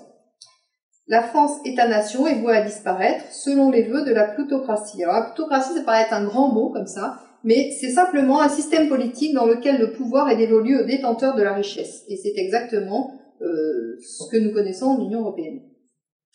Alors, je vous l'ai dit en début de cette conférence, je ferai une aparté sur les paradis fiscaux. Cette aparté, elle est nécessitée par le fait qu'il importe quand même de bien comprendre comment tout le schéma d'ensemble, comment tout s'organise, et pourquoi, en fait, les paradis fiscaux ont changé récemment d'organisation à la faveur, justement, de l'optimisation fiscale, qui a généré un afflux très important de nouveaux capitaux qui sont entrés dans les paradis fiscaux, les capitaux issus de l'optimisation. Et cette optimisation n'a été possible que par l'instauration de la liberté de circulation mondiale des capitaux. Alors, la libre circulation des capitaux, vous voyez, bon, bah là c'est un petit schéma qui n'est pas forcément le meilleur, mais j'en ai pas trouvé d'autres qui étaient tellement plus pertinents. Donc vous avez les îles Caïmans, les Pays-Bas, l'Irlande, la Belgique, ils mettent pas le Luxembourg, ce qui est quand même un comble. La Suisse, ah bah si, le Luxembourg y est bien sûr. Là, l'Autriche effectivement également, bon, Hong Kong, la Hongrie, vous voyez, mais il y en a d'autres, des paradis fiscaux. Alors, c'est ce que je vous ai dit tout à l'heure, l'optimisation fiscale enrichit les entreprises et leurs propriétaires qui cherchent dès lors, de façon finalement assez naturelle, à mettre leur nouvelle cagnotte à l'abri des paradis fiscaux. C'est de l'argent qui a échappé aux impôts, ils n'ont pas tellement envie que ça retourne dans le giron des impôts d'État. Donc, une fois que cet argent a été économisé, ça repart dans les paradis fiscaux d'une façon ou d'une autre. Pas totalement, mais partiellement, au moins c'est sûr. Donc l'affluence d'argent dans les paradis fiscaux entraîne à son tour une lutte sans merci pour le contrôle de ces capitaux. Voilà. Et c'est ce qu'il faut absolument comprendre. Donc je vais détailler très rapidement quand même les paradis fiscaux. Donc déjà vous donner leur définition. Vous détaillez un peu l'histoire et leur organisation, et ensuite ce que veut dire le contrôle des paradis fiscaux. Est-ce que vous allez par exemple dire si les Américains ont pris des mesures contre tout ça ou pas? Est-ce que vous allez le dire? Non, je rentre pas dans le détail après non, mais vous allez voir, une fois qu'on a le schéma d'ensemble, il y a certaines choses qui apparaissent, des questions qu'on ne pose plus parce que ça apparaît assez logique finalement. Alors, déjà, les paradis fiscaux, il faut savoir que chaque organisme a une définition différente du paradis fiscal. Mais les critères sur lesquels tout le monde s'accorde à peu près sont les suivants. Donc, un traitement juridique particulier des structures d'accueil. Donc, une opacité des structures. Ça veut dire soit des comptes numérotés, soit des trusts anonymes qui permettent l'anonymat des propriétaires. Et vous avez un traitement fiscal préférentiel des activités. Ça, c'est grosso modo les deux grands critères de définition du paradis fiscal. Sachant, je vous l'ai dit, que chaque organisme a sa définition à lui. Alors, maintenant, il faut revenir un peu sur le fait que la collecte mondiale des capitaux optimisés, des capitaux qui ont bénéficié de l'optimisation fiscale au niveau mondial, a été rendue possible par plusieurs choses. D'une part, par la liberté de circulation des capitaux, c'est évident. Deuxièmement, par l'imposition d'un modèle juridique anglo-saxon, c'est-à-dire la notion de trust, de LBO, dans le commerce mondial. L'imposition d'un modèle juridique unique facilite la libre circulation des capitaux, parce que c'est bien beau de dire on va laisser les capitaux circuler, mais si personne ne s'entend sur la définition des structures d'accueil et des vecteurs juridiques qui permettent la transmission de ces capitaux, c'est le brouhaha et finalement ça ne circule pas. Donc ça nécessite l'instauration d'un modèle juridique unique, et ce modèle juridique, sans surprise, c'est celui anglo-saxon. Et ça s'est rendu possible également par la domination du monde dit des affaires, à juste titre, par des officines multinationales anglo-saxonnes qu'on appelle les Big Four, mais également les banques. Vous savez que les banques ont un rôle important dans l'optimisation fiscale, il n'y a pas que les Big Four. Alors, maintenant, comment l'organisation des paradis fiscaux, l'histoire récente de l'organisation des paradis fiscaux a un peu basculé. Vous savez que les paradis fiscaux, ce que je disais en début de conférence, ont toujours existé. La Suisse a permis, évidemment, aux nazis de cacher une bonne partie des trésors qu'ils avaient volés, etc. C'est pas quelque chose de nouveau. Mais en revanche, ce qui est nouveau, c'est la façon dont aujourd'hui les paradis fiscaux s'organisent. Vous avez dans les années 60, 70, 80, tout un tas, l'émergence de quantité de micro-États qui deviennent subitement indépendants du Commonwealth britannique. Donc vous avez en 65 les Maldives, en 66 les îles Caïmans, la Barbade, en 76 les Seychelles, 81 Antigua et Barbuda. Bon, il y en a d'autres, je vous fais pas un inventaire à la Prévert. Mais la souveraineté de ces États, bien entendu, est aussi artificielle que l'est leur économie, entièrement fondée sur l'évasion fiscale et le blanchiment d'argent au profit de l'Empire. Le passage à ce propos, je voulais signaler que le passage de Hong Kong et de Singapour dans le giron politique chinois, récemment, va rendre plus difficile, certainement, le contrôle financier de ces régions par les banques occidentales. D'où la tentation, pour les Occidentaux, d'aller y implanter des révolutions colorées de démocratie, mais dont la nature réelle est politico-financière.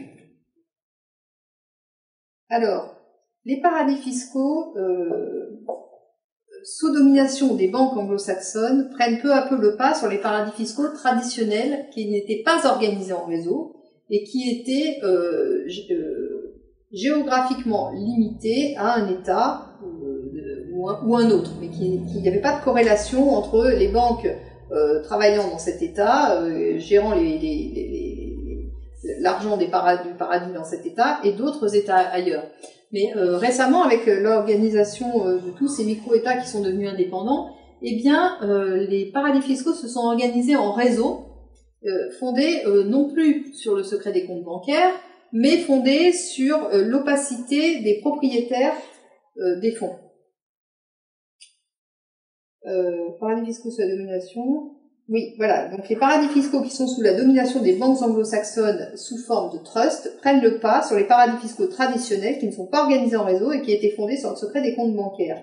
Les paradis fiscaux, concrètement aujourd'hui, les seuls à pouvoir prospérer sont ceux fondés sur les trusts. Et il est fait une guerre implacable à tous les paradis fiscaux localement contrôlés par des États indépendants, des vrais États indépendants, qui sont impitoyablement pourchassés et à grand renfort d'appel à la morale. Vous savez que on a eu toutes les histoires de la Suisse qui a été...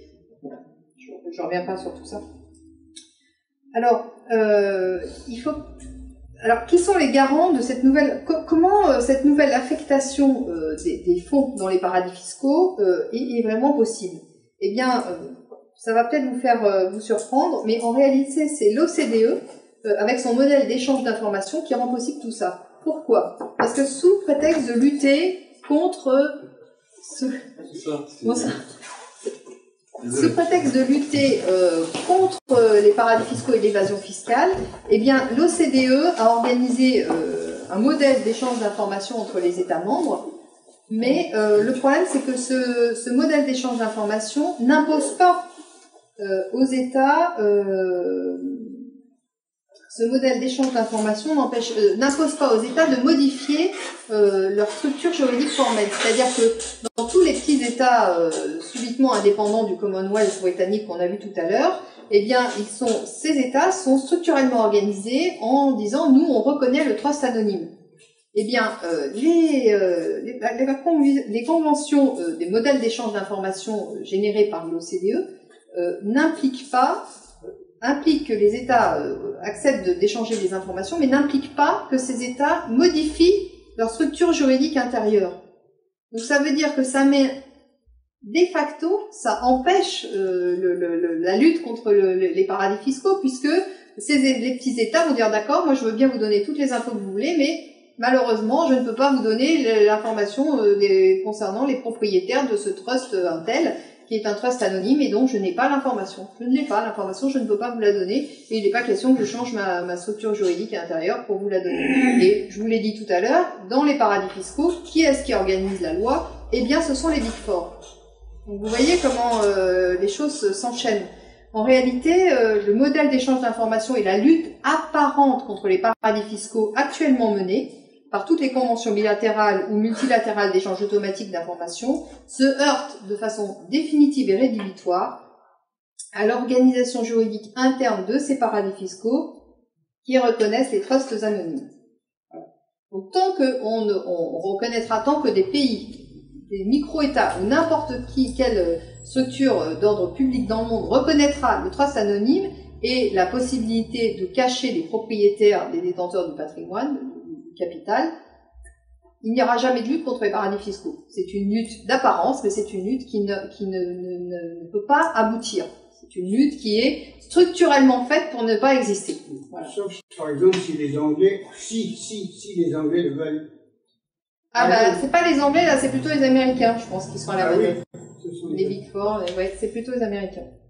Ah bah oui, mais eux, ils ne le veulent pas, parce que eux, c'est les paradis fiscaux. Il faut quand même comprendre que c'est la structure permettant de financer l'empire, parce que toute la main-d'œuvre, académie et tout ça, ça passe pas par le budget des États-Unis d'Amérique. Hein. Tout ça, c'est du hors-bilan et ça passe par les financements qu'on trouve dans les paradis fiscaux.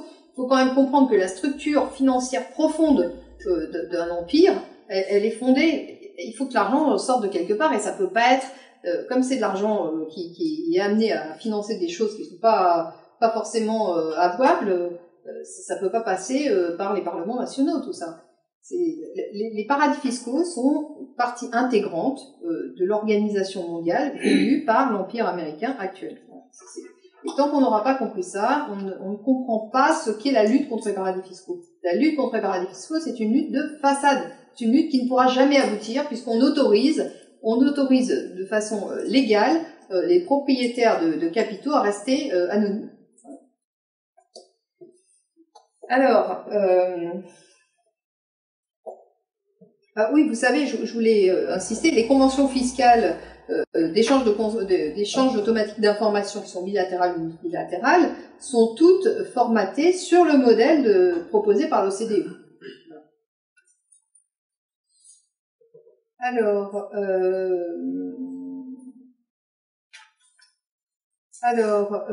on arrive maintenant, concernant les paradis fiscaux, on a vu donc la définition, on a vu l'organisation, et maintenant je vous propose de passer à un peu une analyse un peu globale du contrôle de ces paradis fiscaux. Alors, ces paradis fiscaux, pour être contrôlés, il faut 3 conditions. Déjà, il faut l'instauration de la liberté de circulation des capitaux, d'accord ? Il faut ensuite l'imposition d'un vecteur juridique à vocation mondiale. C'est ce que j'expliquais tout à l'heure. Donc vous avez le trust qui remplit ces conditions. Et le trust, c'est intéressant pour deux raisons. D'une part, il permet l'opacité. Je parle du trust anonyme. Tous les trusts ne sont pas des trusts anonymes. Mais les trusts anonymes, qui sévissent dans les paradis fiscaux, permettent l'opacité quant aux propriétaires des capitaux. Et aussi, le trust est intéressant parce qu'il est un vecteur juridique. Il permet aux capitaux de circuler entre des États qui ont accepté, qui ont reconnu cette structure juridique de trust anonyme. Eh bien, les capitaux peuvent circuler très librement. Donc, ça nécessite la reconnaissance d'un modèle juridique, si vous voulez, au niveau mondial, de l'acceptation de certaines structures qui sont reconnues dans tous les États du monde. Sinon, ça ne peut pas circuler. Et ça nécessite évidemment la collecte de l'argent drainé. Alors, indépendamment de l'apparence politique apparente, formelle des États, des mini-États qui servent de paradis fiscaux, eh bien, ces États sont dominés par les États financiers, les établissements financiers anglo-saxons et bien souvent américains. C'est les banques américaines qui font la loi de ces États et qui dominent toute la structure juridique de ces États qui n'en sont pas. Alors vous avez donc un dense maillage de localités politiques indépendantes dans lesquelles les banques et établissements financiers qui y œuvrent sont contrôlés par l'oligarchie occidentale. En gros, ce sont les propriétaires de la Fed. Des banques qui tournent toujours autour de... Voilà, c'est quelques banques qui contrôlent un peu l'intégralité du problème. Alors, une guerre sans merci est livrée aux paradis fiscaux qui échappent à ce contrôle. Volonté de disparition des paradis fiscaux localement contrôlés et organisés autour des comptes bancaires numérotés. Vous avez vu qu'il y a eu des déclarations de guerre faites à Chypre, déclaration de guerre économique et contre les paradis fiscaux faites à Chypre, qui abritaient des avoirs légitimes et illégitimes russes, qui ont été faites aussi contre la Suisse, mais on n'a jamais entendu parler de lutte contre les paradis fiscaux concernant la City, Hong Kong ou le Delaware. Le Delaware, c'est le premier État au monde à s'être constitué comme paradis fiscal. Donc, il y a un 2 poids 2 mesures qu'il faut bien garder en tête. Et cette guerre, elle va même au-delà puisque elle va entre établissements financiers anglo-saxons eux-mêmes. Vous avez tous entendu parler de la récente affaire SwissLeaks, appelée SwissLeaks, qui concerne la filiale suisse de HSBC, qui actuellement est sur la sellette. Alors l'avantage de cette histoire, c'est que d'une part, on porte atteinte à l'histoire. On va revenir dessus là. Puisque cette affaire SwissLeaks c'est quand même assez croustillant. Vous avez une évasion fiscale organisée par la filiale suisse d'HSBC. Cette évasion fiscale est mise à jour par 145 journalistes prétendument indépendants et situés dans 45 pays, mais coordonnés par un consortium situé bizarrement à Washington. Alors, les journalistes qui sont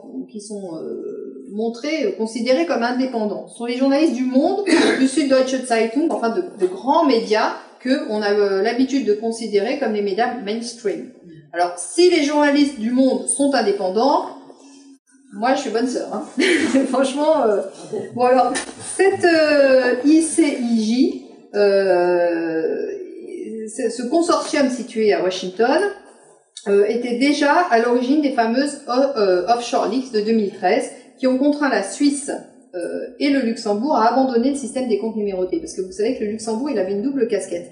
Il a été constitué d'une part il était un paradis fiscal parce qu'il pratiquait les comptes numérotés et il pratiquait également le paradis fiscal à l'anglo-saxonne, c'est-à-dire le trust anonyme, etc. Et le Luxembourg a basculé du côté paradis fiscal anglo-saxon sous forme trust anonyme en abandonnant les comptes numérotés. Enfin, c'est peut-être pas complètement acquis, mais la tendance lourde est là.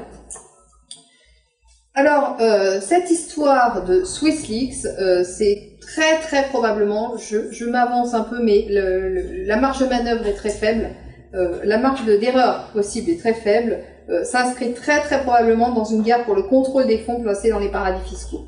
Deux remarques, c'est ce que je disais tout à l'heure en l'introduction, mais mal amenée. La filiale, il s'agit d'un établissement bancaire situé en Suisse. Alors ça porte un discrédit sur la Suisse dont on a déjà beaucoup entendu parler en termes de paradis fiscal. La Suisse, c'est le diable. Alors déjà, ça porte un discrédit sur la Suisse. Donc c'est le premier objectif est atteint. Et le deuxième objectif, eh bien, on fait d'une pierre deux coups en portant atteinte à un établissement bancaire anglais.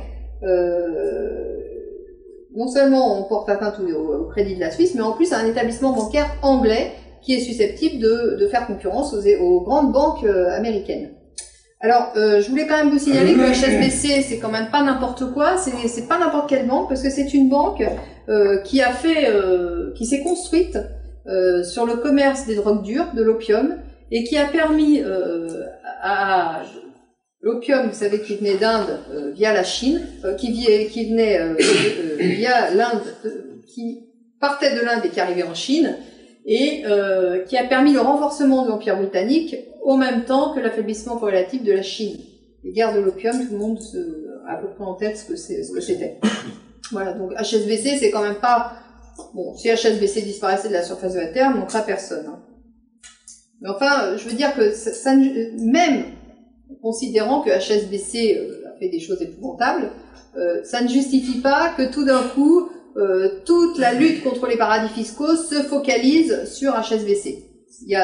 Derrière, il y a d'autres enjeux. Voilà. C'est ça que je voulais mettre en exergue dans cette conférence. Ah oui, alors les pays concernés par l'affaire SwissLeaks, vous voyez, hein, il y en a quelques-uns quand même. Hein. Voilà, c'est une grosse partie sur le continent américain. Voilà. Alors, en conclusion, sur le principe de liberté de circulation mondiale des capitaux, eh bien, c'est l'outil de la mise à mort des États au profit des entreprises et surtout des établissements financiers via les paradis fiscaux. C'est le moyen de mener la guerre économique pour l'Empire. Voilà. C'est un outil qui permet d'assurer la concentration mondiale des capitaux et leur drainage vers les paradis terrestres contrôlés par un petit nombre d'individus. Il est à la fois la cause et l'effet de guerre de mise en œuvre stratégique de guerre géopolitique, une guerre culturelle, puisque ça impose l'introduction d'un modèle juridique commun sur tous les continents.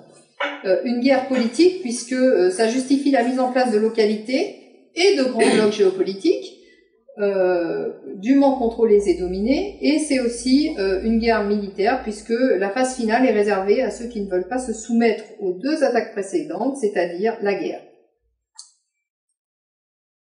Alors, en parlant de la guerre, ça me donne un bon sujet de transition avec la dernière partie de cette conférence, qui va concerner l'OTAN et l'appartenance de l'Union européenne de facto à l'OTAN. Alors là, vous avez une carte des partenariats de l'OTAN, donc vous voyez que c'est une organisation militaire conséquente, puisqu'elle recouvre une grosse partie des pays, des continents et des pays. Alors,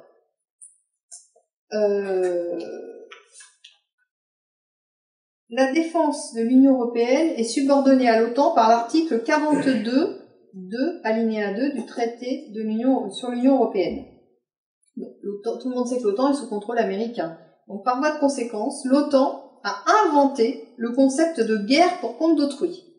De guerre pour compte d'autrui, puisque vous avez les Américains qui contrôlent l'OTAN et un bloc géopolitique tel que l'Union européenne qui est soumise, dont la défense est soumise à l'OTAN.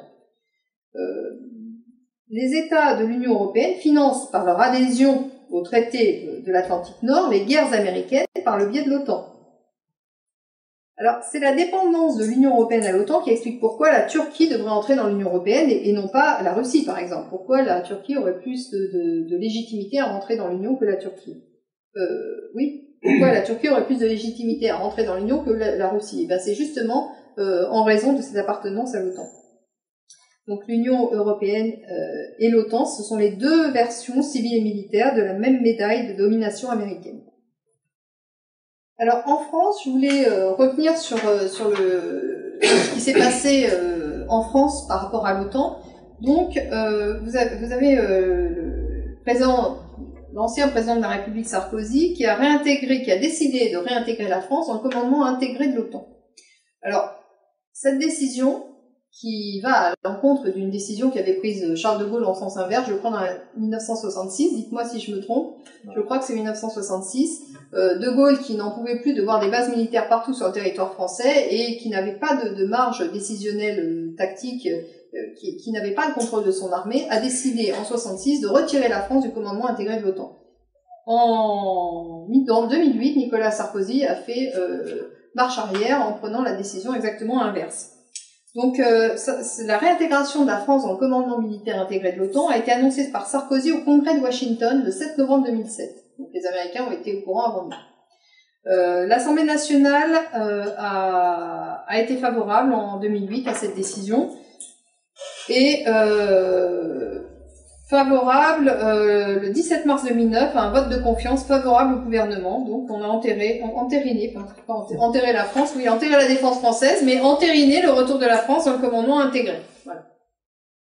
Le 3-4 avril 2009, le sommet de l'OTAN à Strasbourg-Kiel, le retour de la France dans le commandement intégré devient effectif. Voilà. Il est devenu effectif à l'occasion du sommet de l'OTAN de Strasbourg-Kiel. Alors, les représentants du peuple ont entériné le retour de la France dans le commandement intégré de l'OTAN. Mais il est permis de se poser la question de savoir ce que le peuple lui-même, par référendum, aurait décidé. Puisqu'on a vu que les représentants du peuple ont aussi décidé de faire ratifier le traité de Lisbonne, alors que par référendum, on n'avait pas vraiment été d'accord, etc. Donc parce que c'est pas du tout anodin, la réintégration de la France dans le commandement intégré de l'OTAN, c'est la disparition du concept de défense militaire autonome et souveraine. De l'extrême gauche à l'extrême droite, les gens étaient contre. Voilà. L'extrême droite était contre, voilà. L'extrême gauche contre, les communistes contre, les gaullistes étaient contre. Ouais. Bon, bah forcément, les gaullistes, alors c'est les premiers à être contre. Non, mais... Oui, et bien important, vous voyez, ça c'est fait. Et donc aujourd'hui, on a une conception offensive de la défense pour compte d'autrui.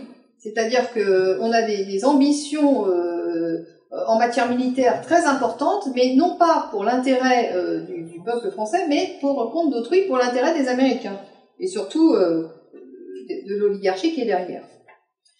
Alors, les 4 livres blancs qui ont défini les orientations stratégiques de la France et la sécurité de la France sont assez révélateurs parce que vous avez le premier livre blanc en 1972 sous Pompidou, donc Charles de Gaulle n'était déjà plus là, mais qui entérine l'indépendance stratégique de la France justifiée par la détention nouvelle de l'arme atomique. Premier livre blanc, 72. Deuxième livre blanc, sous Mitterrand en 94, qui répond à l'effondrement du bloc soviétique et conduit à la professionnalisation des armées en 96. Le troisième livre blanc, 2008, sous Sarkozy, qui tire les conséquences des attentats du 11 septembre 2001 aux États-Unis. Pourquoi peut-il tirer des conséquences en France? Un livre blanc entier qui en tire les conséquences et qui justifie l'effacement de la frontière entre la notion de défense et de sécurité nationale. Ça va de pair avec la réintégration de la France dans le commandement intégré de l'OTAN, qui se fait à peu près au même temps. Et en 2013, le dernier livre blanc de la défense militaire, sous François Hollande, qui prend en compte la crise économique et les printemps arabes et la multiplication des foyers d'instabilité. Donc ce livre blanc-là préconise le développement du renseignement et de la cyberdéfense, le renforcement des forces spéciales et l'acquisition de drones de surveillance. On se dirige encore plus vers l'effacement des frontières des frontières civiles et militaires dans le concept de défense. Et ça, c'est quand même assez inquiétant. Alors aujourd'hui, la conséquence de tout ça, c'est-à-dire d'une conception large et offensive de la défense pour compte d'autrui, avec un budget français de plus en plus déficitaire, eh bien, la France se trouve en position d'insuffisance budgétaire au regard de ses ambitions militaires.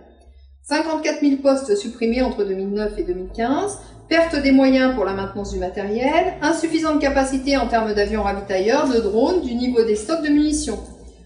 L'armée de l'air, les avions et les hélicoptères embarqués, maintien opérationnel en question, taux de disponibilité insuffisant, la flotte doit être renouvelée. Enfin, dans tous les corps d'armes, il y a des problèmes de maintenance, des problèmes de renouvellement du matériel, etc. Armée de terre, vous avez l'insuffisance des stocks, des pièces de rechange, des crédits d'entretien. Il y a le problème également du paiement des soldes, dont tout le monde, je pense, a entendu parler récemment. Et les états-majors sont inquiets quant à la cohérence et à l'analyse objective des dangers du monde. Alors, on a eu des remous en 2014.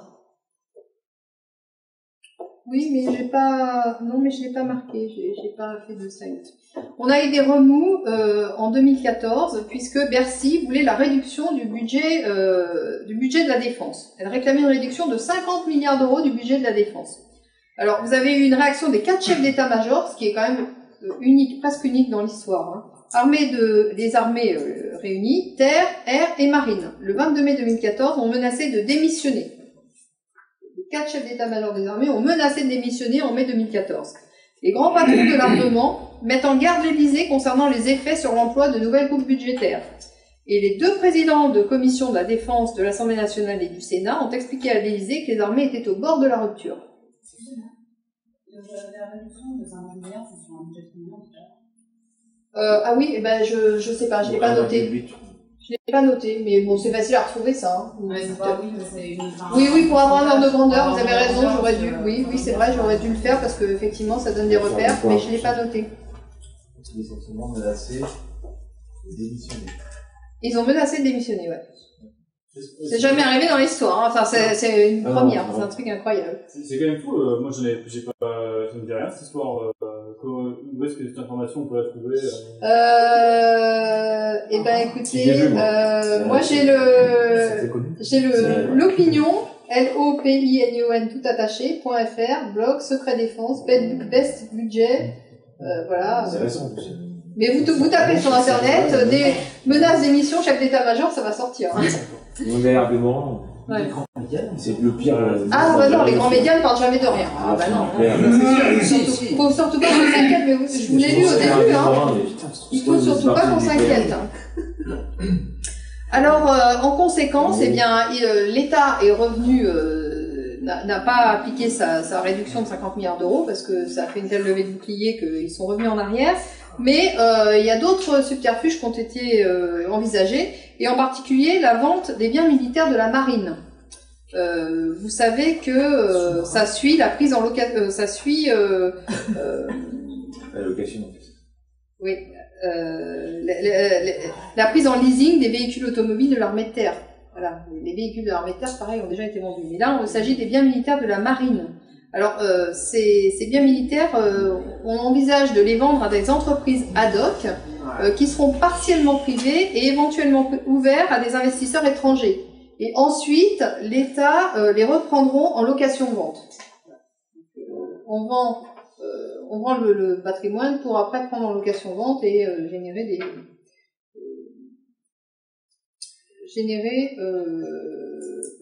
frais tous les mois. Alors, tous les bâtiments sont susceptibles d'être concernés, à l'exception des sous-marins nucléaires et des unités stratégiques utilisées pour les opérations extérieures. 2 matériels sont particulièrement identifiés. L'avion de transport militaire A400M, pour ceux qui connaissent, moi je ne connais pas, et les frégates multimissions FREM. Voilà, bon, ça c'est une petite aparté sur les conséquences de la schizophrénie de l'État vis-à-vis de sa stratégie de défense, puisqu'elle est tenue par son appartenance à l'OTAN, maintenant une appartenance renforcée à faire des guerres offensives tous azimuts, mais l'État, grâce notamment à l'euro et au financement du MES et du budget européen, est en permanence déficitaire, de plus en plus déficitaire, ce qui fait qu'il est contraint de réduire les budgets. Alors comment vous faites pour développer les objectifs de guerre et réduire les budgets en même temps? Il y a quelque chose qui ne va pas. Alors, conclusion sur la France dans l'OTAN, eh bien la réintégration de la France dans le commandement intégré de l'OTAN oblige à financer des guerres extérieures pour le compte d'autrui, je vous l'ai déjà dit. Dans le contexte de crise économique et budgétaire, la situation des armées devient intenable. Elles sont prises en tenaille entre des ambitions internationales affichées et la réalité financière de l'État qui finance, enfin de l'État qui pourvoit à leurs besoins. Et je vous donne donc la solution qui a été préconisée par le colonel Régis Chamagne, qui serait, très probablement, la meilleure solution serait de revenir à une situation de défense servant à défendre le territoire français et non à intervenir sans cesse sur des fronts extérieurs qui n'ont aucun rapport avec une quelconque défense du peuple français. Ça nécessite la sortie du commandement intégré de l'OTAN et même une sortie totale de l'OTAN qui passe par effectivement une sortie de l'Union européenne. Alors en conclusion sur l'Union européenne et l'OTAN, eh bien l'Union européenne est dominée militairement par les États-Unis et ne pourra jamais avoir de défense autonome. L'Union européenne est dominée politiquement et financièrement par Washington, qui prend les décisions stratégiques pour les États membres. L'Union européenne est une entité de combat géopolitique à dominante économique et militaire, à la solde de la plutocratie, c'est-à-dire de ceux qui détiennent les richesses. La plutocratie occidentale au sens propre du terme, c'est-à-dire ceux qui détiennent les richesses et qui détiennent le pouvoir politique. Alors je vous ai mis une petite carte des bases militaires américaines dans le monde. Elle date de 2007, elle est pas très récente, mais j'en ai pas trouvé des plus récentes. Et là vous avez les interventions violentes américaines dans le monde. Je vous donne un petit aperçu. Il y a 1000 bases militaires américaines dans le monde. 1000. Sans compter celle de l'OTAN. Sans compter l'OTAN. 1000 déjà, c'est colossal. Oui, mais ça c'est américaine. Là, il faut ajouter l'OTAN, qui est une filiale de la défense américaine. Et puis vous avez aussi toutes les structures comme Academy, Blackwater, qui sont des structures de mercenaires, qui sont payées certainement pas sur les budgets des États, mais via les fonds récupérés dans les paradis fiscaux dont j'ai parlé tout à l'heure. Alors, en conclusion, sur l'idéologie des traités européens, eh bien, ces traités plusieurs choses. Ils mettent en concurrence les entreprises et les systèmes juridiques, fiscaux et sociaux des États de l'Union européenne avec le reste du monde. C'est l'organisation d'une mise en concurrence totale et permanente. Ils incitent les entreprises d'Europe de l'Ouest à se délocaliser dans le monde entier. L'Union européenne, c'est le moteur de la délocalisation des entreprises européennes. Ils interdisent aux États de protéger leurs entreprises stratégiques et les conduisent à privatiser leur patrimoine. Donc, c'est une entreprise de liquidation des patrimoines publics.